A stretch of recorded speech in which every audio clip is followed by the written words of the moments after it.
Face the State. Hello and welcome to this week's Face the State. I'm Tim McGonigal. When the call goes out to 911, residents expect someone to come to their aid. In Montana, if you live outside city limits, first responders are oftentimes volunteers. These men and women leave their jobs and families when the call for need comes in. And this week on Face the State, we're sitting down with two volunteer firefighters to talk about what it takes to do the job and some of the increasing challenges that they are facing. So we're joined today by Mike Deshaies. He's the fire chief at the Black Eagle Volunteer Fire Department, and also Eric Tillman, who is chief at the Cascade Volunteer Fire Department. Thanks, guys, for taking time to talk with us today. Thank you. Well, thank you. So last year, I think when we talk about fires in Montana, we look at last year, which was an extraordinarily busy year for fire departments around the state. Your department's included, of course. So how has this year compared to last year? What was the impact of last year's fire season on your departments, and what's it been like so far this year? Well, I know on our side, fires have been they're down, and it's been nice. Last year wore out our department. I mean, we were going on calls left and right. 1 week we had 21 calls, and normally we get 21 calls in about 4 months. So it's one of those that people got tired, people were tired of hearing the siren, tired of smelling smoke, and I think everybody's kind of happy right now that it's slowed down. We've had a nice wet spring, and summer's been pretty mild, and now we're getting into that fall and still green, and I kind of like that. Yeah. Mike, how about you? For fire-wise, wildland fires, it hasn't been as much for us. We've had a few, even with the dry conditions that are out there, but we as a department have been busy. We average on, I think, about 3 to 4 calls a day for our department. Okay. Now, both of you work in volunteer departments. You do fight fires, of course, but you do so much more than that. So what types of calls do volunteer fire departments go on besides fires? For our department, for Black Eagle, we respond to everything. Medicals, injury accidents, minor emergencies, hazmat calls, just, you know, like a normal paid department. Yeah, but of course you're unpaid. Yes, yeah. Unpaid. Eric, what about? We do a lot of landing mercy flight, a lot of going up and down the interstate when we have car accidents. That's the majority of our calls is doing a lot of that, and the wildland kind of falls back, which is nice that we're not always fighting fire, but it again gets tiring. And it's kind of interesting too, because your department in Cascade, about 25 miles from Great Falls, and you in Black Eagle, you're just right next door. So you're more of a rural fire department, I guess you could say. I mean, you're both rural fire departments, but you're closer to the city. So you mentioned the mercy flight and that sort of thing. Well, and a lot of times we have about 20 to 30 minutes to play if we have a car accident before we get the ambulance or even the mercy flight to land. So there's time for us as a fire department to kind of help everybody as much as we can and kind of help them in that stage of trying to figure out what's going on. So. All right. Now you both have full-time jobs. I'll ask you both, what do you do for a full-time job? Although I know, Eric, what you do, but how difficult can it be to leave on a call? You know, the nice thing is at the school, I work at the high school in Cascade, and most times we have enough people that respond to calls to where I don't have to worry about it. Again, we are volunteer, and that's what the community's got to kind of remember is we're all volunteers, and we have to make money, and we have to have our jobs, and that comes before sometimes fire, unless it's going towards your house, and then you. Oh, Mike, what about you? I'm a traffic specialist with the City of Great Falls. Okay. The division that I'm in, traffic division, we're a small division. There's like 5 or 6 of us. So it all depends on vacation time, if I have it. I base it on what the call is and time of day, and then how many people are responding to the call. Usually if it's a severe call, like a big wildland fire or a big structure call, and I hadn't seen or heard anybody from the department, responding, then I'll ask, my boss if I can have the time off to go and help the community out. From talking to your fellow fire chiefs and firefighters throughout the state, do you get that sense that they kind of deal with the same issues as far as getting time off and being able to? So it's probably a statewide. Yeah, I've talked to several people, even in my department, as well, that I get a lot of. My boss says, "Heck no, no, no." Mm-hmm. I hear a lot of no's. It's frustrating because I know those guys are frustrated because they want to, serve their community and help out, and they join the fire department because that's what they love doing. Great. I think that's one of the issues that we have as volunteer fire departments is having people that are able to respond during the work hours. At night, I know on our department we end up getting probably 7-8 people to respond to a lot of calls at night, but during the day, trying to get 1 or 2 to go out, that's the issue. I mean, it's tough. Also, you deal with weekends, and during summer there's vacations. I mean, you guys have families too. You want to take vacations and have your weekend time. That can pose a problem too, I'm sure. Oh, it does, and that's kind of goes back to communicating with everybody in our department, saying, "Hey, we're heading out this weekend. The other people stay," and it kind of works out that way. Yeah. And another thing too, it's, I think Eric can agree with me, it's a young man job. Mm-hmm. But there is a lot of older men and women that are doing this job.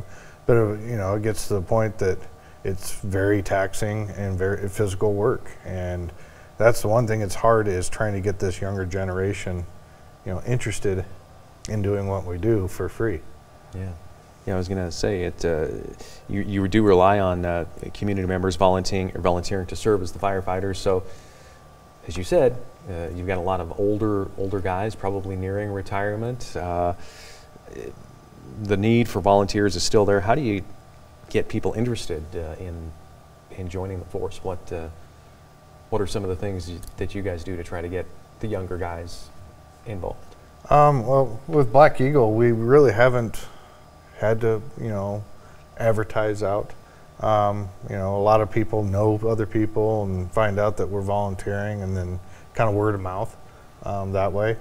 I get calls, it seems like every week to every other week, somebody is interested in joining. Other departments like Gore Hill, they do kind of a hiring community network thing once a year. They take applications in, and then just like a regular job process, you go in and interview. We kind of do the same thing. We interview people, and because I think you can also agree this job's not for everyone. Mm-hmm. Yeah. How about you, Eric? How do you? A lot of it's word of mouth. Talking to people in the community, if they hear that fire siren go off for a long period of time, they kind of realize that we're getting down on people. So then we'll get a rush of a few applicants here and there. But it kind of nice on our side is we're pretty stable.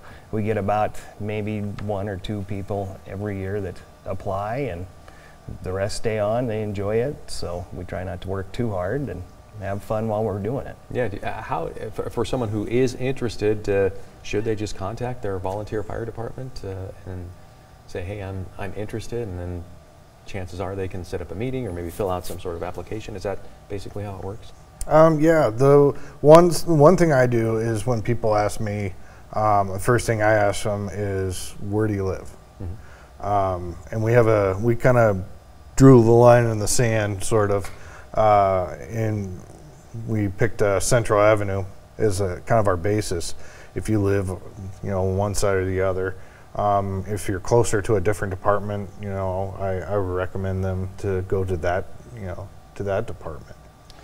The Montana Volunteer Fire Association actually has a way for people to go on there, and they'll get you in touch with the department that's closest to you. So that seems to be working well. I'll get probably 2-3 calls a month from Helena, mm-hmm. and tell them which department that people need to go to, where they're living at. So it's a good way. And if nothing else, go to the local departments themselves, and just ask. Okay. What are the requirements and what type of training is involved? Well, there's state mandates 30 hours a year of training. Okay. Our department, and I do believe, well, Vaughn, I'm not sure on Gore Hill or Sand Coulee, but we put on a fire academy that teaches them firefighter 1 and 2. Start from the basics and work up. They also have to go through a basic wildland class, and then we have refreshers after that. And then we meet every Tuesday. So depending on the month, we're training 3 to 4 times a month, just basic day-to-day operations. Okay. And that kind of depends on every department. I know our department, we have a business meeting on the 2nd Monday, and then on the 4th Monday we have our training. And we do that every month of the year, and sometimes we get some extra ones in there, but trying not to, again, doing the 30 hours and trying to keep people interested, but keeping them safe, keeping them ready for fire, and that's a big challenge. Yeah. I wanted to ask you both how long you've both been in the firefighting, in the volunteer firefighting. How long have you been doing this? So I've been on the department since 2006, Okay. and then I got demoted to chief about 6 years ago. Okay. How about you, Mike? I started back in 2003, I do believe. I started with Carter Fire Department, Okay. and then I moved to Great Falls in 2004 and started up with Black Eagle in 2004 and worked my way up to where I'm at now. Yeah, and during that time, have you seen the landscape of firefighting change, and if so, how? I think it changes all the time. We've got better equipment. We're keeping people safe. We're learning from every fire that's out there, and being able to take those lessons from each fire and building kind of the safety protocols and making sure everybody gets home, I think. Yeah, I would agree. I mean, the technology is changing so fast, but then some of the ways that the old timers did it, we kind of go back to that. Some of it works, some of it doesn't. The big push now is health, all the carcinogens and decontaminating after a structure fire. It's just, and then getting into a shower, getting clean clothes, and getting out of the all your soot, and try not to bring that home. And like I said, it's just technology has increased, and we just, in the newer construction, the houses that now are burning faster, just because it's a lighter material. So we fight things a lot differently. It's not just anymore running in and putting out the fire. We got to sit back and think about what we got to do, because ultimately we're in charge of the fires, and we're putting people in jeopardy to go put that fire out. And getting back to the training, there's different types of fires. There's your wildland fire, and there's also the house fire. So you guys have to be fires. There's car fires. So you guys have to be prepared for all those different types of fires that can break out. Yep. We had one last year that was a hybrid car, and putting water on it actually made it hotter because of all the batteries. So I mean, we had to put foam on it, and it's just learning from what's happening. I mean, and what the technology is coming towards us. Yeah. So. Yeah. When you say about the new hybrid cars and the newer cars, they have more airbags in it. The cars from the 70s and 80s didn't have a thing called airbags. And you could go right ahead and, if you had to cut somebody out, you could just start cutting. Now you have to tear the car apart literally before you start cutting, so you know where everything is. Yeah. Getting back to the health aspect, I think that's interesting. Do you think that might be a reason why maybe some younger people aren't as excited to get into firefighting as maybe you guys were when you joined? I don't know. It's a good question. I mean, because it's out there, and there's more and more studies that are coming out, and there's negative effects on doing this to ourselves multiple times. I could see where that would be an issue. Yeah, I mean, I read all the time seeing, this firefighter died of a heart attack. A chief died coming back from a call from a heart attack. Cancer, that's a big one there. With all the chemicals that are coming off from the smoke that just, our body is absorbing. I haven't talked to many of the younger, youths that are giving an interest or anything and have brought that up, but you do see it a lot in the news. Sure. And some of the fire sites of all the fire deaths. You kind of keep it in the back of your mind, but when the tones drop, that kind of goes out the door, and away you go. But overall, I would think that with these health problems, although they're unfortunate, bringing them to light is probably a good thing, bringing more attention to it, and hopefully getting maybe more research dollars and maybe more equipment and that sort of thing. Keeping everybody safe. I mean, that's the thing, is we all want to, we want to go protect our community, but we also want to come home. Yeah. And we want to stay healthy when we come home for our families too. Sure. Well, Mike, I know that there was a legendary firefighter in your department by the name of Tom Martin, who was the chief for many years. He passed away. You have stepped into his role as chief. Talk about the loss of a person like Tom. How does that affect your department? And it was a huge loss. Yeah. Huge loss. He was a mentor to a lot of guys. There wasn't a time that I can't remember on a fire he'd pull somebody out, and tell them, hey, this is what you do, da da da da da, and you had to really pay attention to sometimes, because he would go talk real quick, and you just kind of shake your head and just nod, and but he was such like I said, a pillar of our community, the county. At one time, he was the president of the Rural Fire Council for many years. Yep. He was my chief for 8 years. It was just he had his finger in just about everything.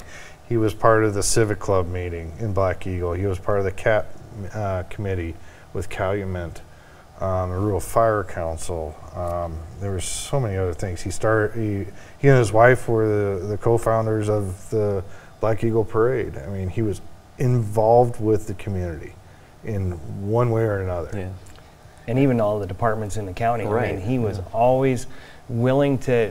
When I became chief, I mean, he was there telling me, "Hey, this is what you got to do." And it was always kid. He never called me by my name, and it just made me laugh every day. He's like, "Kid, this is what you got to do," and you learned from all those old chiefs, and that's, we're getting younger, which is kind of nice as chiefs, but we're losing a lot of the knowledge of all those fires that they've been on, and Tom, I don't remember exactly when he joined the department, but he had so many years, and it was kind of, when Tom spoke, you listened. Because he's seen so much and had been, in so many different parts of a fire department. That, he grabbed your attention, and the witty side of him, the comical side. Yeah. We have one picture, I do believe it was we were doing a control burn, and he found a little kid's bike, and he decided to hop on it, flat tires and everything. And he was acting like he was riding around on it. I mean, it's just little stuff like that. Sure. Yeah.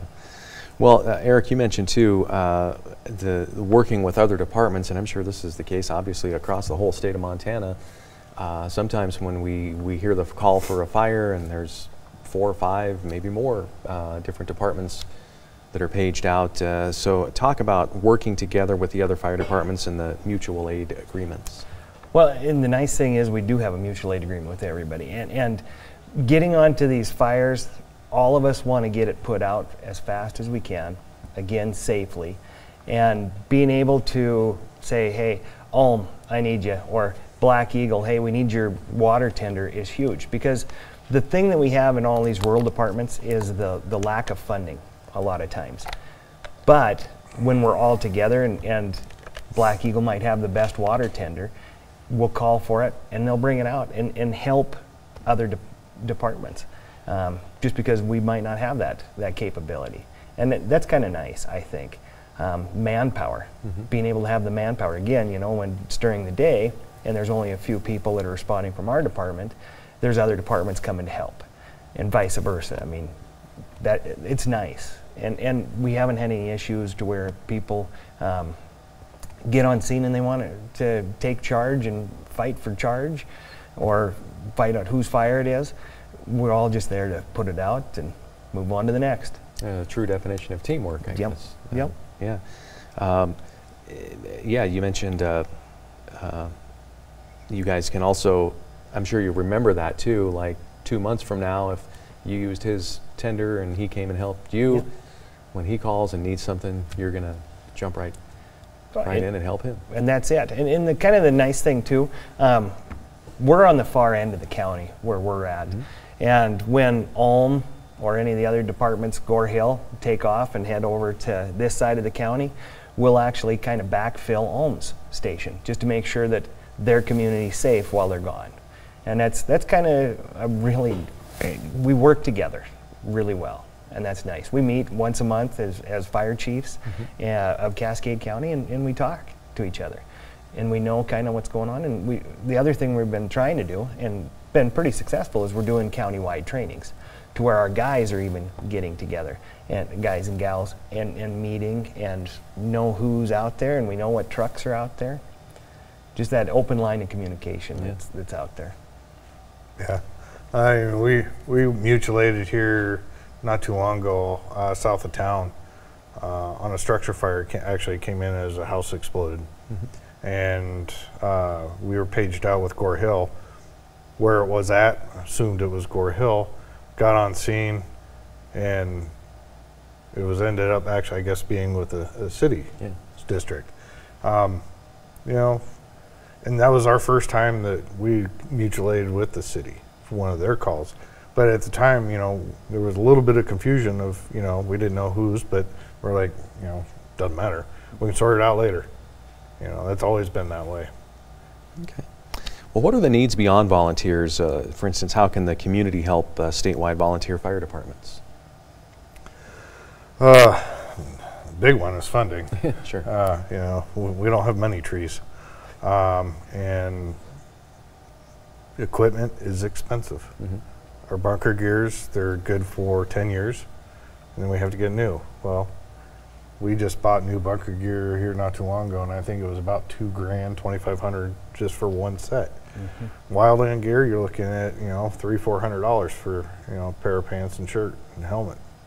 Other equipment, you know, the Jaws of Life, you know, you're looking at, you know, several $1,000s. You know, financial donations go a long way. You know, if we're on a fire a long time, and let's say Sally 1 can't come to us, you know, if people want to bring us, you know, water or coffee or food, it would be, you know, greatly appreciated. Sometimes you guys are out there all night long, or all day long, I guess. And so. But the best thing I would suggest, if people want to do the food part or you know, drinks to us, is to bring it to the fire station. We don't want, you know, people to get in the way of our operations.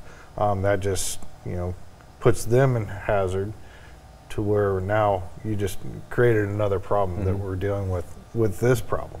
So we, you know, if people want to help out that way, we ask, you know, get a hold of their local, you know, station. And you bring up a good point, Mike, that we seem to talk about a lot, but maybe not enough, because it's still an issue, and that's people who unfortunately do get in the way. When you guys are heading out to a call, there's some rules that they need to follow, and you guys need to get there as soon as possible. What are some of the issues that you face there? There's several issues. One is people not moving to the right. And a lot of it, I don't know if it's these newer vehicles. They're so airtight that, you know, they cut a lot of this outside sound. If people just, you know, pay attention when they see the red lights and move to the right. Don't go to the left or stop right there in the middle of the road. You know, it is a law that you have to yield and move to the right. You know, if you see us and you're in the intersection, you know, give us the right of way. We're asking for you guys to let us through. That, and I know everybody wants to see what's going on. Sure. Even me as a firefighter, you know, listening to the radio and hearing other calls, I want to go and see it too. But we ask that people just stay away. And a great example was a couple years ago on the Vineyard 2 fire that burned, what was it, 17,000 acres. Came within I think a half block from the city, and our big issue there was we were evacuating everybody, but then we were getting people coming in to see how big this fire was, and that was hampering us from getting where we needed to get. Great. Eric, I really wanted to quickly touch with you about what do you as a group of rural fire departments, volunteer fire departments, do as far as having a presence in Helena at the legislature? Do you guys have a presence there? We actually, part of the Montana Volunteer Fire Association, they have a group that goes in and actually will lobby on our behalf as volunteer firemen. They're always seeing what bills are coming through and letting everybody know at the local level, hey, this is something we need to push, or this is something that is going to be bad for volunteer fire departments. So just having somebody, there's always somebody up there, which is nice. And all of us pay a little fee to the volunteer association, and it works out for us. In the Montana Volunteer Fire Association, if people want to learn more about that, or like you said, maybe learn about maybe what it takes to become a firefighter, can they just log on to their website? Yep, just put it in your search engine, the Montana Volunteer Fire Association, and the link should come right up. So, and it's pretty easy, and you can go how to join a fire department. All right. Real quickly, I wanted to ask you too, I should have asked this at the beginning of the show, but why did you guys become firefighters? I think from what my mom told me, ever since I was a little kid, that's all I wanted to do. Was I wanted to be a firefighter and a paramedic, and on my day off I think I was supposed to be a cop, but so I ended up as a firefighter. All right. How about you, Eric? When I was a little kid, there was a big fire up in Blaine County that burned 170,000 acres in one night, and just seeing the raw power of a fire, and just wanted to help people. And I think that's the big thing, is just want to help my community, and it's one way I can give back. Yeah, you guys, I know you're both close by as far as fire jurisdictions, but do you work a lot with other jurisdictions across the state? Do you have like maybe an annual meeting that you go with? There's one every year, and it kind of offsets. We have a volunteer every other year, kind of a meeting, and then like this year we had the all chiefs meeting. So it was volunteer, paid departments, all meeting together. Great. So. Well, our guests today have been Mike Deshaies, the chief of the Black Eagle Volunteer Fire Department, and Eric Tillman of the Cascade Volunteer Fire Department. Guys, thank you so much for taking time to talk today, and best of luck. Pleasure. And we'll try to steer clear when you're headed to the fire. Yeah, perfect. Thank you. And thanks for watching this week's Face the State. You've been watching Face the State, a presentation of MTN, the